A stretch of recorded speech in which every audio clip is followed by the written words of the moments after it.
रामकृष्ण हरी. विषमुक्तान्न रोगमुक्त भारत. माझा सर्वांसाठी एक प्रश्न आहे. माणूस श्रीमंत असावा का? आणि असला तर ती कशामध्ये असावा? पैशाने श्रीमंत असावा का मनाने श्रीमंत असावा?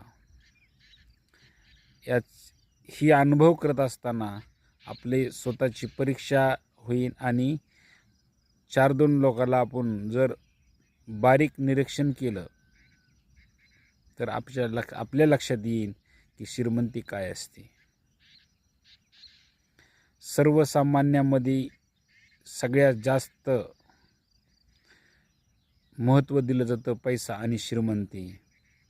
त्यापैकी मनाने श्रीमंत असणारी माणसं मोठी का पैशाने श्रीमंत असणारी माणसं मोठी? हे कमेंटमध्ये 2 ओळीमध्ये लिहून पाठवा. रामकृष्ण हरी.